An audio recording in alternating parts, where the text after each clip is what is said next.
Hello, welcome to Franklin County Home Health Agency. I'm Jennifer Martin, your host for today's show. Through this monthly show, we bring you information about Franklin County Home Health Agency's programs and services, as well as helpful information to help you stay safe and healthy at home.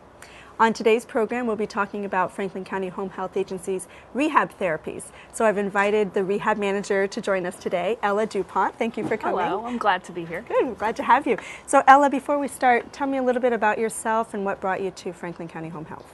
Well, I have been an occupational therapist for 12 years. I graduated in 2001 from Quinnipiac University in Connecticut, and I've done just about everything under the sun you can do as an occupational therapist.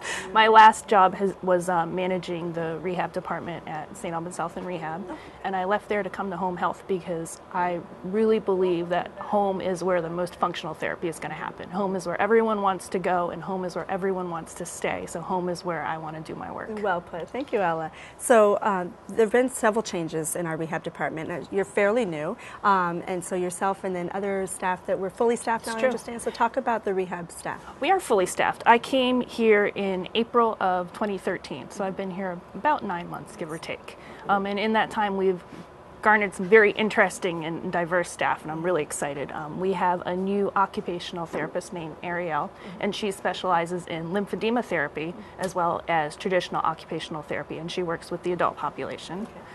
We have Carrie, who is a fairly new graduate and a physical therapist. She has her doctorate in physical therapy, and she specializes in working with the adult population currently too. She has some pretty good training in balance and the vestibular system, so that's a real nice addition to our agency. We have Marissa, who's joined us, who's a physical therapist. She has a lot of experience with the neurological population, and she's working with the adult population right now. And lastly, we have Katie Ekstrom, and she's a speech therapist who's joined us, and she is working with both adults and children. And so it's really nice to have them all with us. A lot of talent there. A lot of talent. That's not the whole staff. You're just mentioning the new faces. Just the new faces, yeah. So about how many people work in rehab? About 22. Wow. Yeah, in our adult and our pediatric rehab staff. Okay. So talk a little bit about the, before we go too far, what are the rehab therapies at Franklin County Home Health? You mentioned them. We have occupational therapy, of which I am one. We have physical therapy, and we have speech and language pathology that we offer at Franklin County Home Health. And you mentioned that some of the staff are working with an adult-only population, so we do children and adults. We do children and adults. We have some community contracts where we go to schools and provide services, and then we also provide home care where we treat people in their homes. Okay, so each of the physical therapy, occupational therapy, and speech, they all will see either children or adults as needed? Or? Some people specialize in one or the other. It can be a bit challenging to cross over sometimes, so when we have the opportunity and people show that specialty, we like to let them have that in either adults or kids. But each of those therapies would see, we have some that see kids and some that see adults. Absolutely. In each of those therapies. Absolutely. Okay, good.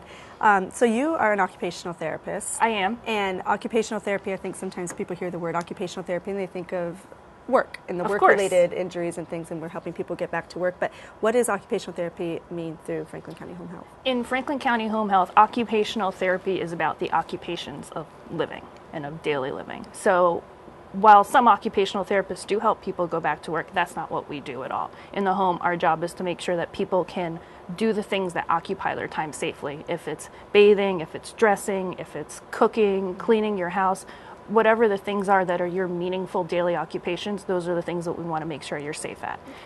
So that's a good way to put it. I've never heard it that way. The things that occupy your daily life, and that's kind of where the occupational piece comes exactly, through. That makes exactly. sense now. So give us some examples of the types of people an occupational therapist would see, or situations you may be helping somebody with. Very often we will go into a home to take a look at the environment. Sometimes it's just doing a home safety evaluation to see if there's any changes that need to be made, if there's equipment that people need, if there are things that need to be put up or removed. We'll also go in and we run the gamut. We do it all and we see it all, from people who have just had a hip replaced or knee surgery, and teaching them how to take care of themselves again with either equipment or teaching them compensatory ways to do things. After strokes, we do a lot between vision and cognition, making sure people can take care of themselves if they have any sort of late effects from having that incident. Then we'll work with them on either getting their hand strength back or getting back to the best way they can do the things that they want to do in the safest way. I hear a lot of some of the things you're talking about. I wonder what the difference is between physical therapy and occupational therapy. Are there some ways you work together? And we absolutely work together, but we're also pretty distinct. And one of the things I think people have trouble with is that if I have a physical therapist, what do I need an occupational therapist for? So a lot of times in home health, physical therapy is going to work on making sure that you can go up and down the stairs in your home, making sure that you have balance and leg strength to be able to maneuver around your house and eventually get out of your house. And an occupational therapist will work with you perhaps on walking or moving, but it will be to make sure you can get in and out of your bathtub safely to bathe yourself, or to stand at your sink for long enough to brush your teeth, or making sure that if you can get in and out of your refrigerator, or be able to do your dishes or your laundry. So occupational therapists focus on the function and the daily meaningful activities, whereas a physical therapist is going to focus more on mobility and strength and making sure that you can move about. Sure, okay, that makes sense. And as you mentioned, all the things that you're working on, you use special devices and tools. Yes. To help you. You mentioned helping people get these tools, so maybe you could, I think you've brought some today to show. I did bring some to show, so we can have some take fun. Take a little look at that. Yeah, so thank you. Let's look at the tools you use in occupational therapy. Okay. Okay, so Ella, you've brought some equipment, so just take time to tell us about it, and I can demonstrate things if you want me to. Sure. This is a pretty basic model of a tub seat, and a lot of times when we see people in their home, we do recommend that they have some sort of seating when they're in the shower, because they have some sort of balance impairment or they're at risk for falls, and we really want them to be as safe as possible. And most of the time that involves having a seat instead of standing in the shower. The bathroom is actually statistically proven to be the place where most people fall. And the shower especially, you're adding weakness to water and a kind of a dangerous environment, and so oftentimes we're going to recommend that someone have a seat when they shower. So there's a couple of different models of tub benches and tub seats. This is one that would actually sit in the tub. There are some models that have a back, and that's actually preferred. I just unfortunately didn't have access to one today. There's some models that stick outside of the tub that you would be able to have a seat outside and spin your way in. So there's a lot of different models, and that's one of the reasons why we always recommend, if you're thinking about getting a piece of equipment like this, to ask your doctor for a referral to have an occupational therapist come in, because we can help you pick the most appropriate thing based on what your issues are. So your issues and probably the design of your tub and your bathroom and how much space is in there. Exactly, because some things are going to fit and some things aren't, and we can kind of come up with the best scenario for you based on your whole home layout. Okay, and as an occupational therapist, you are recommending, as you said, taking a look at the environment and the person's needs and finding the equipment, but do you or the physical therapist then help them figure out ways to use it and how to? It can go either way. A lot of times it will fall into the occupational therapy scope of practice. There are some physical therapists that have been doing this for a while that would feel comfortable doing this, but I really like to do it because I feel like occupational therapists have the skill set to really look at the whole picture, the whole person, and make sure that we're recommending something that a person can use and use long term and not just for a short-term fix.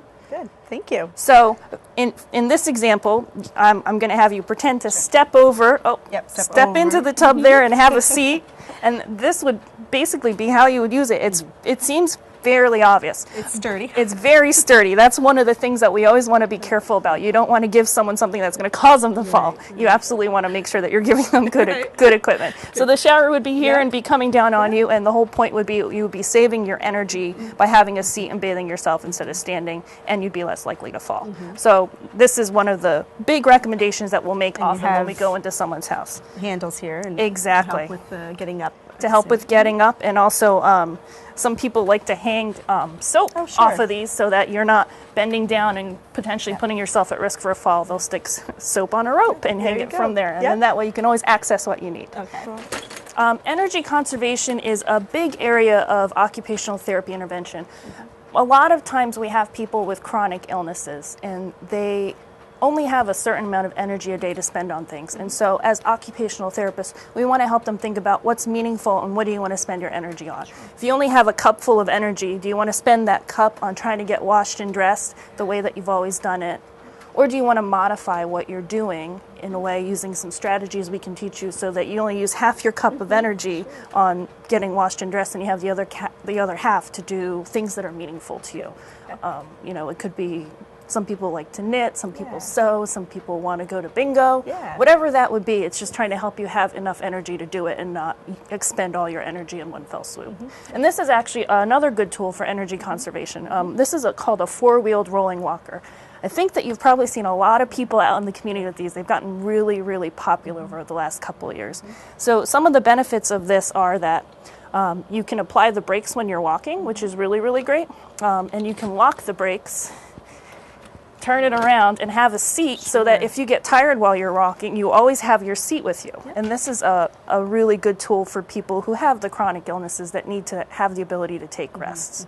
Another thing that people like to use it for is having that flat seat when you're not actually needing it for a seat. It's a great place to put a plate down or put a basket of things down and cart it across your house. And it's sturdy. And it's also very sturdy. It's soft and Absolutely, nice. absolutely. And the other nice thing about this is that if you are going out to lunch, it folds up very easily. Like and they're light. You can very easily get that into a car. And so these things are really great, and they're often recommended by physical therapists and occupational therapists when they're appropriate. But again, I always caution people, don't just go out and buy one for your loved one. You want to get an evaluation, because for some people this isn't appropriate. They move really, really fast. And the wheels turn. The wheels turn to, if you give this in the hands of the wrong person, you could end up causing a fall instead of preventing. And I wondered an issue. about the strength here. Is that ever an issue? That's another issue too. Some people don't have the hand strength to apply the brakes properly, and so that's another time when it becomes an issue. But if you want to take it for a little spin, they are. I've seen these, try. and they do work very well. But people are still using other forms of walkers. Oh, absolutely. And there's some people that this, like I said, this just isn't going to be appropriate for, and then we would work on helping them determine the appropriate device. And some people don't need this; they just need a certain type of cane. So it all depends on what our evaluation and our assessment and our work with the other disciplines would bring us to. Going back to the bathroom and some other places, this is actually a grab bar.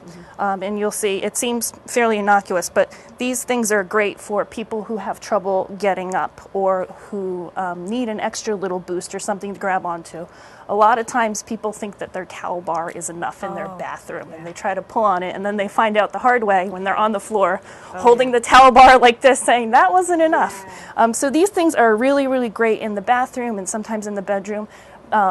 Again, you want to consult with a therapist to make sure that you're putting it in the right place. You don't want to just screw it into a wall, because if it's not screwed into the right spot, it's just going to come out, and you're going to be holding it in the air on the floor saying, but I had a grab bar. Right. Sure There's like studs and exactly. Now, do you physically do some of this for folks, or you tell them, recommend where to do it, and somebody has to do it? We usually recommend where to do it. I've installed them in the past, but I don't know that I would, because I don't always know where the studs are. A good person to consult is there's home builders that are certified aging in place specialists, and actually there's other providers that are too. I'm actually a certified aging in place specialist, but they're the people that you consult to make sure that if you want to make any permanent modifications to your home, they would know how to do it in a safe way, in a way that's compliant with all the recommendations made by the ADA and all of that. So that would be who I would recommend if you're looking for someone to put up some equipment. Don't just call the handyman whose card's hanging up in the grocery store. You want to get someone who knows what they're doing. There's resources specifically for this. Yeah, sure. And absolutely. you will always remind and help people find those resources. Absolutely. If anyone called me, I could help point people in the right direction. Good. Okay. Thank you. Two more toys here. Sure. So these are things that we use to help people learn how to dress. And I know this one kind of looks like a snake, and if you don't know what it is, it's a shoehorn. It's a long-handled shoehorn.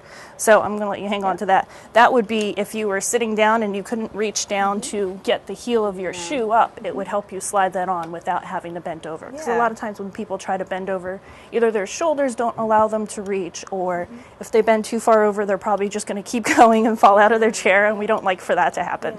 So that's a nice tool. We've all seen the short ones, but this is nice. Yeah, that's a nice long one. And that's actually not even a piece of specialty equipment. I got that at IKEA.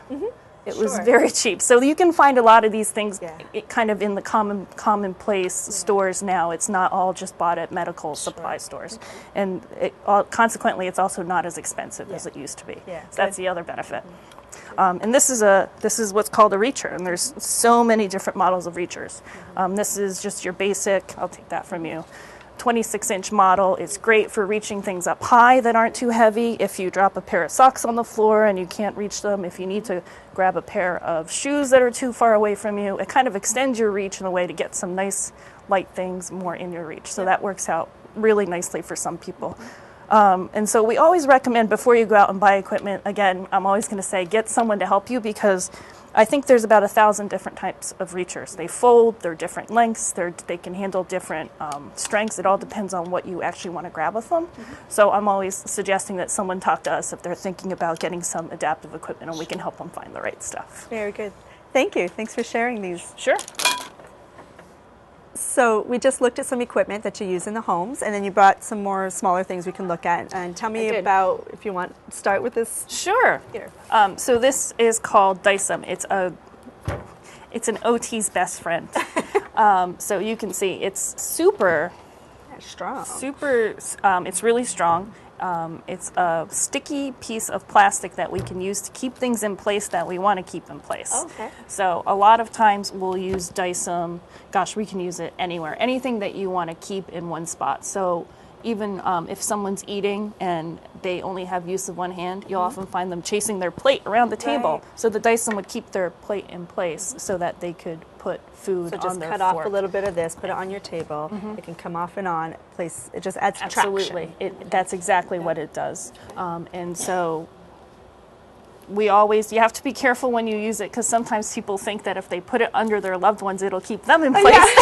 Do we use this? You're talking about things. Yeah, not we're talking. This is for things, not body parts, and because there's a whole set of things that we wouldn't want to do this with for people. And so I always say, like, don't run out and buy Dysum. Always talk to someone first, a therapist or your doctor or whomever if you have a problem, and don't just run out and buy. Would this be? We were talking about shower safety. Is it something you'd use in the tub versus real traction that is sold for the tub? Nope.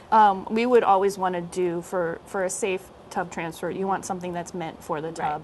And a lot of times people like to put those peel and stick things on. Those are okay, but usually the best thing is some sort of textured surface on the tub, either painted on, because those peel and stick things come off too. And one of the things that I always say is a terrible, horrible, no good, very bad idea is anything with a suction cup. Because they move and slide when water gets under them. So those mats that are made with suction cups aren't necessarily... I would highly recommend against them, but again, I would always want to take a look at someone's environment first. But that's just a general recommendation. I can imagine some other, you might use this where a cup moves on the sink where you're doing your teeth or something. You might just want some more traction for it. Okay. Any object you want to keep in a spot. And so some of the other things that we brought are some different types of adaptive eating things. Feeding is a big area that occupational therapists can help with. And so there are many, many different tools. This is a rocker knife. So if someone has use of one hand and doesn't have a lot of strength, the way that you would use it was it rocks to cut your food. So if you can't do this motion, you can just rock and end up getting your food cut into pieces. So it allows people to be independent. It's the simple things like this that you don't know are out there, to something as simple as cutting your food easier. It's wonderful that you can point that out. Yep. And so this is a large handled spoon, and so I'll let you give that a try. This is really great for people who have issues with grasp for many different reasons, either arthritis or they've had a stroke or some sort of neurological event.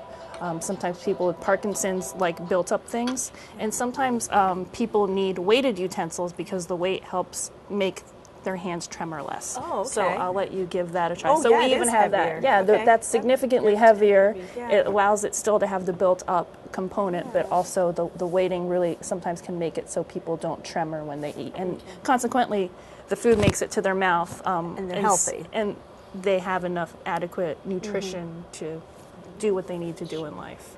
So these are some real great tools that OTs can use. And there's tons of other feeding things. There's cups that are adapted for people who can't hold a normal cup, or for people who don't have the motion that you need in your neck to swallow. There's so many things. So if someone's having a problem, we can usually help come up with a solution together for something that'll work for everyone. That's wonderful. So where do you help find these, or where do people find these? What kind of resources are available in our community? Okay. There are a lot of resources available in the community, and also just in the general world now compared to what it used to be, 12 years ago when I started.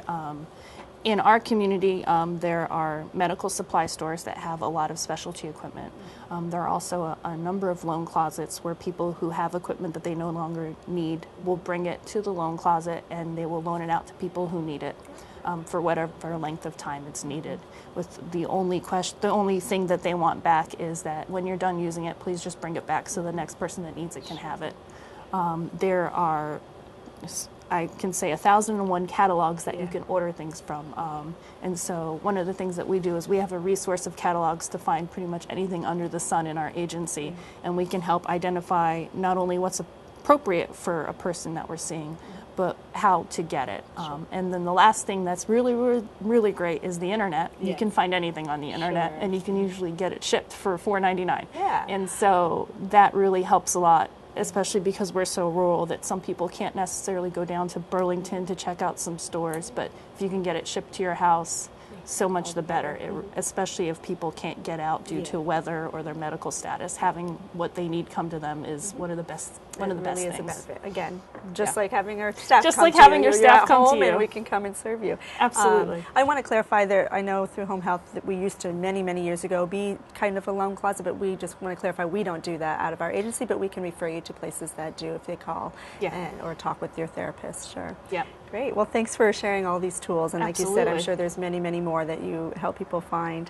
Talk a little bit about, you do mention folks can talk to their doctor or talk to their therapist, but how do you become a patient of a rehab services at Franklin County Home Health? So there's a couple of different routes. Sometimes there's people that have a home health nurse involved, and the nurse can see that there's a need for an occupational therapist to come in and work with them for either some basic need that they have, bathing or dressing or eating. And so the nurse will talk to me usually, or a therapist who will then come talk to me and make a referral so that we can come out. And so that's one way to do it. Another way is to talk to your doctor if you need therapy services and ask them to write a prescription and call in a referral to our agency. And then from there we get that information and we would call to schedule an appointment with that person for when we would be coming out to do their evaluation for whatever discipline they're referred for. Okay. And if you're leaving the hospital, you may receive If you're leaving the hospital, absolutely, you can ask the discharge planners at the hospital to help you by making a referral to home health at any time. You can say from the time you go and say, hey, I want home health when I go home. I want you to refer me to Franklin County Home Health. And we will absolutely take that referral and schedule an appointment to see people. Great. So you mentioned the nurses will sometimes refer patients we already have. You can talk to your doctor, talk with discharge planning in the hospital. So talk about more ways that you work with other people within the agency or in the community who we collaborate with. We collaborate with just about everyone, it feels like. The whole process of receiving therapy or any services at home health is collaborative. We talk to, if there's a nurse involved, usually we're talking to them probably after every visit. If there's a social worker involved, we're always talking to them. If there's LNAs involved, we're talking with them and trying to help them figure out the best way to provide care for a person while still maintaining whatever level of independence they could have, because that's really important for people to feel like they can do something meaningful in their day. So in the agency, we have meetings where we collaborate. We have tons of informal collaboration. We're always talking to each other about our patients to make sure they get the best care. And outside of the agency, we work with everyone that we're allowed to work with. There's Children's Integrated Services that we work with very closely to take care of our pediatric population that we serve. We work with the schools on a contract basis and collaborate with the teachers and the whole interdisciplinary team in the school to make sure that any services we provide are meaningful and doing good for the kids. In terms of the adult world, we collaborate with CVAA, the Champlain Valley Agency on Aging, and any other area agencies on aging. Will collaborate with really anyone that we're allowed to help make sure that people get the care that they need. Wonderful. You mentioned all the people you're working with, but tell me about the relationship with patients' families. I'm thinking with children and even with the elderly population. Can you talk about that a little bit? It's so important. first and foremost, we always have to make sure that we're talking to the people that our patients want us to be talking to. And a lot of the times that is their families and their doctors and everyone else. But we work with the pediatric population. A lot of what we do is not just providing therapy to the kids, but teaching the families what to do to keep the process going. Because when you go and see someone in their house for 1 hour a week or 1 hour twice a week, that's still 166 other hours in the week that someone could be doing something to help. Right. And so we always want to try to teach parents of kids what they could do to help facilitate the process and help a child's development.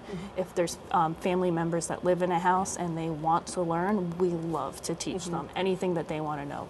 They can do exercise programs with people. We can teach them compensatory ways to help people, get around their house, get up and down stairs, get in and out of the bathtub. We can teach them ways to cue people. Some people with cognitive impairments need to be talked to a certain way to help them be the most successful. A lot of times with people who have dementia, we can teach them the best ways to get them to do things in a non-stressful way. So there's a lot of opportunities in working with families to be sure that we're helping them make sure their loved ones get the best care possible. It makes me think of, we're always looking out for the individual's best quality of life, but that really helps a family member who didn't understand how the cues might help, and there may be stress on them dealing with the patient that way, so you're really making a difference in the patient and their family's lives. Yeah, we reduce the stress of the whole household if we can teach people the best ways to work with their loved ones, because it can be really stressful to be a caregiver, and we acknowledge that, and one of the things that we can do is really educate people on ways to reduce that stress. Great. So in our world of healthcare reform today, receiving rehab therapy at home is very important. Can you talk about how that's helping save money, or the importance of that? Receiving care at home is not just good for the patients, it's also good for the bottom line. It's good for the patients because they're less at risk for infection, of course, being in your home instead of around a bunch of other potentially sick people. You're also going to get to do things in a person's natural environment. So if a change needs to be made, you can make it. You don't have to tell them, go home and make this change and guess at it. You can be in the environment and say, you need a grab bar here. Yes, yeah. That's exactly where you need to put it. And you don't have to simulate what their bathroom's going to look like in the middle of a rehab gym, which I've done before. You can go to their bathroom and try things out. You can see the exact height of their bed and make sure that they can get in and out of bed in the morning. Because these are the things that you don't always get to do when you're not in your home environment. So for the patient, it's a huge benefit to be able to be seen at the home. And for the general healthcare system, it's a benefit because institutional placement is extremely expensive. And any opportunity we have to help people meet their needs at home prevents that institutional placement, which ultimately places a large burden on the healthcare system. A lot of times, institutional placement is funded by subsidies from the government. So any opportunity we have to save money by keeping someone at home and to make people happy. Avoiding rehospitalization. Exactly. Yeah. You always, anything that you can do in someone's home to keep them from going to the hospital is always a good thing. And one of the things that we do at all our visits is we always ask 7 key questions that are reasons for hospitalization to make sure that we catch anything before it becomes a big problem that requires a hospitalization. And we're always making suggestions about things that if we come across something that's not good, that's when the nurse and the doctor get phone calls and we try to figure it all out together. So I think that there's a lot of benefit in seeing people in their homes instead of sending them to facilities. Yeah, great, thank you. We're almost out of time, but I also want to switch gears a little bit and talk about you clearly care a lot about our patients. Our staff care a lot about our patients and are doing wonderful work. We also care about our staff, and since you've come on board, we started a Spirit Committee. And can you just tell us a little bit about that fun stuff? I'm really excited about the Spirit Committee. I was happy that we were able to start it when I joined the team. It's something that I feel strongly that if you are happy in your job, you do better work.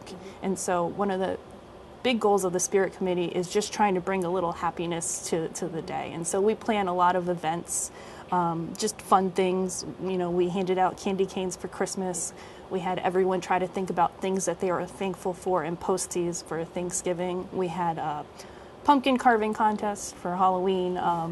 We just try to do nice, fun things together with the staff to really let everyone know how much they're appreciated for the hard work that they do. And in turn, I think it really turns around to let people know, if you're appreciated, you want to do good work to continue to be appreciated. I really think that it's just a really positive thing for the agency. Yeah, great. Well, thank you. Thanks for bringing that on board to our agency too. And you know, we're so glad. We want folks to know that it is a wonderful place to work. It is good, meaningful work. Tell us, you know, you've said it again and again, but what's your most rewarding part of working in home care? The best part is going into a patient's home and doing something that actually makes a difference. It's not fake, it's not simulated. You're in someone's house and you can do something that will make a positive change in their life in your one visit in a day. It's not made up therapy, it's real life good things that you do every day. Wonderful. Well, thank you, and thank you to the whole team. I'm glad that we have fully staffed now, and sounds like a lot of talent on our team. We have some great talent. Yes, so it's great to have them on board. And thank you for sharing so much about occupational therapy and, of course, physical therapy and speech language pathology. We'll get into more of those throughout our shows on here at Where the Heart Is, and hope that you and some of your staff can join us and talk more about that too. Yeah, I hope so. I just want to remind folks who are watching that if you have any questions about any of the rehab therapies at Franklin County Home Health Agency, you can call our office at 527-7531, and you can also, as Ella mentioned, speak with your doctor or talk with folks in the hospital if you're receiving care in the hospital and think you may need rehab therapy at home. We are proud to bring this show to you and hope that you've enjoyed watching today. We hope that you will find us on Facebook and stay up to date with the agency's programs and activities. Again, Ella, thank you so much for being with us and talking about rehab therapy at Franklin County Home Health. Absolutely, it was my pleasure. Thank you. And thank you for watching, and be well.